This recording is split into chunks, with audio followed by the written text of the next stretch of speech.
سلام و خوش آمدید به کانال خودتان. از حضور شما سپاسگزاریم. امیدوارم محتوای ما برای شما مفید و کاربردی باشد و شما رو به تماشای ویدیوهای دیگر دعوت می‌کنیم.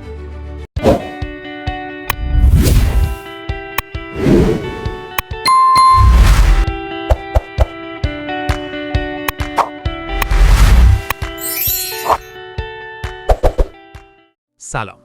تا حالا شده یه خبری رو ببینید، سریع قبولش کنید، بعداً بفهمید اصلاً درست نبوده؟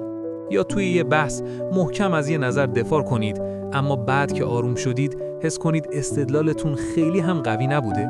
این دقیقاً همون جاییه که تفکر انتقادی وارد میشه.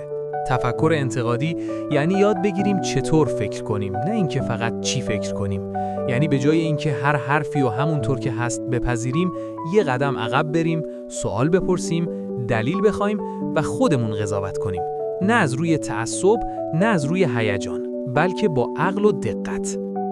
امروز توی دنیایی زندگی می‌کنیم که پر از اطلاعاته، از شبکه‌های اجتماعی گرفته تا اخبار و تحلیل‌ها.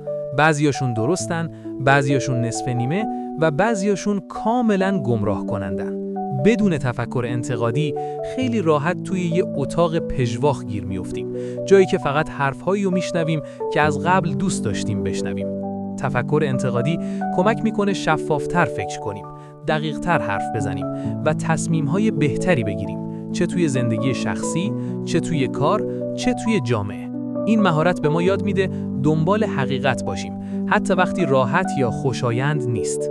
تو این مجموعه قرار قدم به قدم با هم یاد بگیریم تفکر انتقادی دقیقاً چیه، چرا مهمه و چطور میتونیم توی زندگی روزمره ازش استفاده کنیم، با مثالهای ساده و قابل لمس. پس با ما همراه باشید، چون در قسمت بعد میخوایم بریم سراغ یکی از پایه‌ای ترین مهارت‌ها در تفکر انتقادی، یعنی تشخیص استدلال‌ها. از شما بابت تماشای این ویدیو متشکرم.